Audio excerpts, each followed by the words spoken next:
Selamat kembali berita dunia. Suli Zahnita akan memberitahu tentang berita-berita terkini. Kuala Lumpur, kenaikan tarif elektrik tidak dapat dielakkan kerana kos penjanaan elektrik meningkat dengan mendadak dan pantas, tetapi keperluan golongan tertentu harus dipertimbangkan, kata ahli ekonomi. Kenaikan tarif tidak dapat dielakkan disebabkan oleh permintaan tenaga melonjak, gangguan bekalan bahan api serta kekurangan minyak, gas dan arang batu yang semakin meningkat di peringkat global telah menyebabkan harga tenaga global melambung tinggi. Di peringkat serantau, Singapura, Indonesia, India dan Australia telah menyemak semula tarif sebagai tindak balas kepada ketidaktentuan dalam pasaran tenaga, perang di Ukraine, loji arang batu yang sudah berusia, sekatan perjalanan akibat COVID-19 dan musim sejuk. Semuanya adalah faktor kepada permintaan yang lebih tinggi untuk tenaga dan Malaysia turut terkesan daripada situasi yang berpanjangan itu.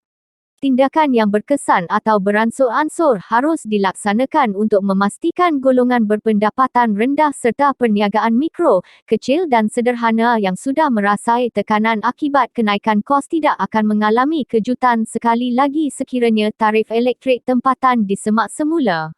Penganalisis ekonomi Putra Business School, Prof. Madya dari Ahmad Razman Abdul Latif berkata kadar tarif akan lebih tinggi untuk isi rumah memandangkan Tenaga Nasional Berhad, TNB, kini menghadapi kos pengeluaran tenaga yang lebih tinggi berikutan kenaikan harga gas dan arang batu.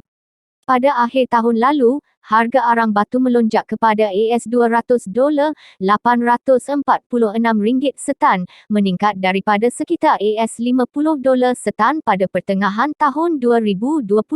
Menjelang akhir Mei 2022, harga arang batu telah meningkat kepada $434 satu tan dengan arang batu menyumbang 59% daripada sumber utama penjanaan elektrik Malaysia.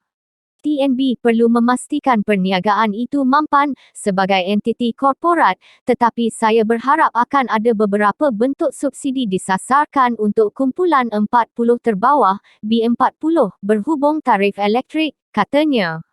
Justeru, beliau mencadangkan supaya kerajaan campur tangan dan memberikan subsidi untuk TNB dalam jangka pendek bagi memastikan pelanggan akhir tidak terbeban.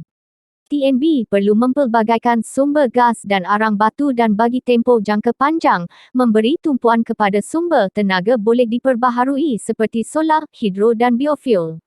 TNB Fuel Services sendirian berhad memperoleh arang batu dari Indonesia, Australia, Afrika Selatan dan Rusia, tetapi Indonesia menyumbang kira-kira 65% daripada keperluan arang batu TNB.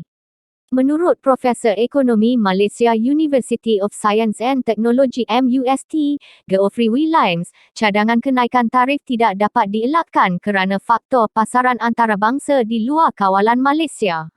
Kenaikan tarif akan membawa kepada inflasi yang lebih tinggi kerana ia memberi kesan kepada semua harga barangan keperluan dan makanan. Kali terakhir ia berlaku adalah pada awal tahun ini, ia menambah lebih daripada 0.5% kepada inflasi. Ini akan menjejaskan individu berpendapatan rendah dan keluarga besar secara tidak seimbang, katanya.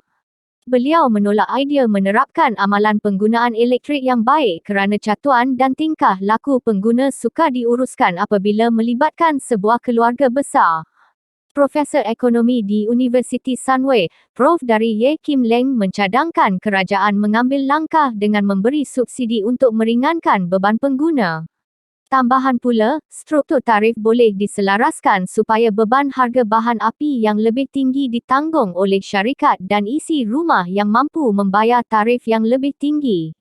Adalah kritikal bahawa golongan berpendapatan rendah serta perniagaan mikro, kecil dan sederhana yang sudah berada di bawah tekanan daripada kenaikan kos tidak dikejutkan dengan perubahan harga sekali lagi.